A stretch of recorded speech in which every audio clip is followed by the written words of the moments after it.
जो मैंने जो कुछ भी अभी तक देखा है, मैं ये चौथे ज़िले में एंटर कर रहा हूँ। मेरे हिसाब से ये जो गुरदासपुर और अमृतसर, यही सबसे ज़्यादा इस पानी की मार से एकदम इफ़ेक्ट हुआ। वैसे तो नीचे सतलज वालों को भी है, क्योंकि पानी की क्षमता जितनी वहाँ है तो 2.5 लाख क्यूसेक जो है ना, एक तरह से भाखड़ा से भी छोड़ा है, पोंग का भी चल रहा है। लेकिन सबसे ज़्यादा आपकी सिरावी में, क्योंकि ये बंधे टूटने के कारण से जो कभी सोचा नहीं था कि इतना पानी बह के आएगा, तो ज़्यादा से ज़्यादा 98 में आया, 98 में आया। उस समय भी 88 में, उस समय भी जो है ना 11 लाख MCF से ज़्यादा पानी नहीं आया। अब की बार 14 से भी ऊपर क्रॉस कर गया, 14 लाख क्यूसेक। तो उसके कारण से एरिया भी बहुत ज़्यादा समृद्ध हुआ, लोगों की बस्तियों में भी बहुत पानी भरा।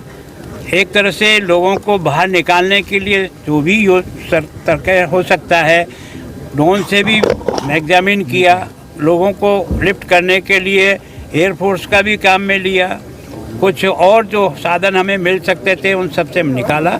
भगवान की शुक्र है और आप सब लोगों के भी भगवान में आस्था है कि मानव डेथ जो है ना, वो इस सारे के सारे 12 ज़िले में इतना अधिक फ्लड होने के बाद भी अभी तक 36 कैजुअल्टी लिस्ट पर आई है। हो सकता है कुछ अभी नहीं आई होगी, और पशुधन को भी भारी नुकसान हो, ताकि इनको भोजन, पानी, राशन, दवाई, इनके जानवरों को चारा, इनको बाकी सब चीज़ें मिले।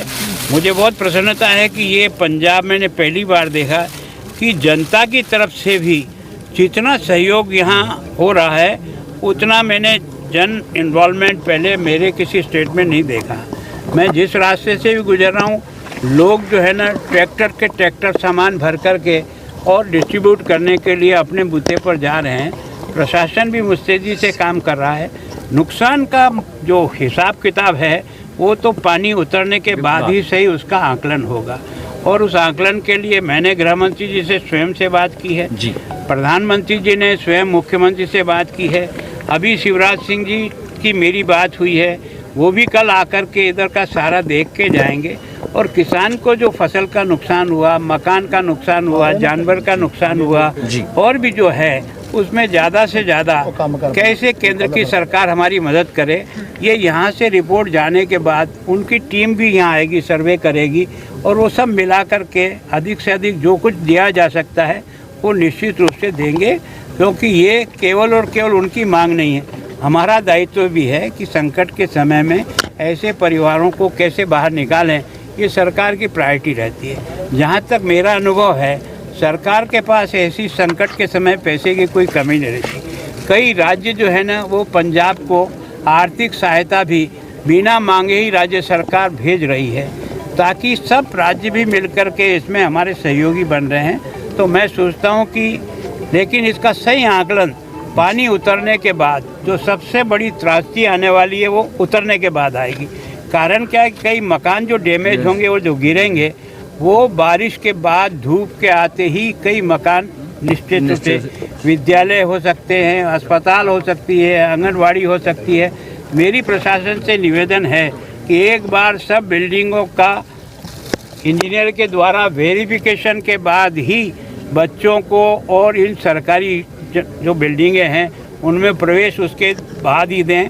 जैसे पंजाब सरकार ने 7 तारीख तक छुट्टियां डिक्लेयर कर दी, हम भी चाहते हैं कि पहला वेरीफाई हो जाए, उसके बाद बिल्डिंग में प्रवेश करे तो नुकसान जनहानि नहीं होगी। सरकार के पास आपदा राहत कोष का जो सालाना बजट होता है, वो राज्य सरकार के खाते में, चाहे आपदा आए चाहे नहीं आए, उनके खाते में डाल दी जाती है। एक बार तुरंत मदद करना उस पैसे में से राज्य सरकार का दायित्व है। उसके बाद का नुकसान का कैलकुलेशन करने के बाद केंद्र सरकार केवल और केवल पंजाब को ही नहीं, देश के हर राज्य को अधिक से अधिक जितनी मदद हो सकती है उतनी मदद करती है। ये मन में कोई शंका नहीं रखनी चाहिए कि पंजाब क्योंकि दूसरी सरकार है और वहाँ कोई, सरकारें भले ही बदल जाती है पर इंसान नहीं। मैं भी कह दूँ कि 10 लाख करोड़ रुपया चाहिए, पर एनालिसिस करने के बाद जो वाजिब बनेगा देंगे, मांगना हमारा अधिकार है। कुछ सामान्य तो आप भी 70 साल से देश में रह रहे हो, मैं भी रह रहा हूँ, आप भी अपने घर में कोई चीज़ बनाते हो तो परमानेंट 100 साल की सोच के बनाते हो क्या? जरूरत के अनुसार बनाते जाते हैं, जैसा संकट आता है उसका मुकाबला नहीं, पर